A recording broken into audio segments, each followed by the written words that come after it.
আমি মনে করি আমাদের দেশেও আইন করে এগুলো করা উচিত যে সে তার ধর্ম কি এটা রাষ্ট্র বা যে চাকরি দিবে তার জানার কোনো প্রয়োজন নেই যে তার ধর্ম কি, সে মানুষ, সেই হিসাবে তার যোগ্যতা থাকলে সে চাকরি পাবে। মহিলাদের ক্ষেত্রেও সে বিবাহিত না অবিবাহিত এইটা জেনে সরকারের অথবা যে স্কুল কলেজ যেখানে চাকরি হবে সেটা জানারও তার প্রয়োজন নেই। আপনারা তো আগে আমাদেরকে ভোট দিচ্ছেন, আমাকে ভোট দিচ্ছেন, এখানে নিশ্চয়ই অনেকে ভোট দিচ্ছেন। তখন কেমন ছিলেন আপনারা? ভালো ছিলেন?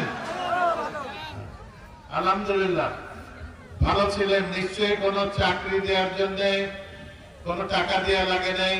আমাকে কোনো টাকা দেওয়া লাগছে চাকরির জন্য? মন্দিরে টাকার জন্য, কোনো গম দেওয়ার জন্য টাকা দেওয়া লাগছে? ইনশাআল্লাহ আগামীতেও যদি আপনারা আমাকে ভোট দেন, আপনারা এইভাবে থাকবেন, শান্তিতে থাকবেন। আমরা সবসময় মানুষকে মূল্যায়ন করার চেষ্টা করি মানুষ হিসাবে। আমাদের চাকরি বাকরির ক্ষেত্রে আমরা কখনোই কিন্তু যে মুসলমান না হিন্দু এটা আমরা দেখি না, তার যোগ্যতা দেখি না। আমি বিশেষ করে মনে করি যে আমার যদি যোগ্যতা থাকতো, পৃথিবীর অনেক দেশে এই যখন ওই যে বায়োডাটা দেয় সেখানে কোনো ধর্ম থাকে না, ধর্ম লেখার জায়গা থাকে না, এবং মেয়েদের ক্ষেত্রে বিবাহিত না অবিবাহিত এইটাও থাকে না। আমি মনে করি আমাদের দেশেও আইন করে এগুলো করা উচিত যে সে তার ধর্ম কি এটা রাষ্ট্র বা যে চাকরি দিবে তার জানার কোনো প্রয়োজন নেই যে তার ধর্ম কি, সে মানুষ, সেই হিসাবে তার যোগ্যতা থাকলে সে চাকরি পাবে। মহিলাদের ক্ষেত্রেও সে বিবাহিত না অবিবাহিত এইটা জেনে সরকারের অথবা যে স্কুল কলেজ যেখানে চাকরি হবে সেটা জানারও তার প্রয়োজন নেই। আমরা মানুষকে মানুষ হিসাবে মূল্যায়ন করার আমি চেষ্টা করেছি।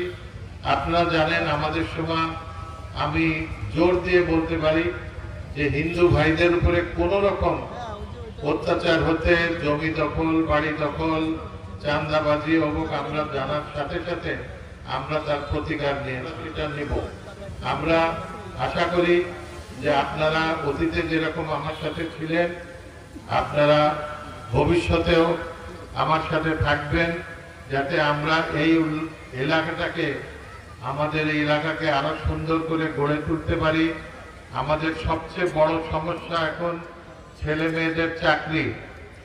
আমাদের চাকরি বেকারত্ব অনেক বেশি। আমাদের ছেলে মেয়েদেরকে যাতে আমরা চাকরি দিতে পারি, আমাদের সেইটা সবচেয়ে বড় আমাদের টার্গেট। এবং আমারও প্রচেষ্টা থাকবে যে ছেলে মেয়েদেরকে চাকরি দেওয়া এবং ভালো শিক্ষিত করা, বিদেশে পাঠানো। আমাদের টার্গেট থাকবে যে যত বেশি ছেলে মেয়েদেরকে বিদেশে পাঠানো যায়। আশা করব যে আপনারা আমাদের সাথে থাকবেন, আমার সাথে থাকবেন। আমি কথা দিতে পারি যে আপনারা অতীতে যেভাবে ছিলেন, ভালো ছিলেন, ইনশাআল্লাহ ওর থেকে ভালো থাকবেন। যেহেতু আমাদেরও অভিজ্ঞতা হয়েছে, আমাদেরও আগে হয়তো কিছু ভুল ত্রুটি থাকতে পারে, সেগুলো থেকে আমরা শিক্ষা নিয়ে আগামীতে আপনাদেরকে আরো ভালো রাখার চেষ্টা করব, যাতে আপনারা ভালোভাবে থাকতে পারেন।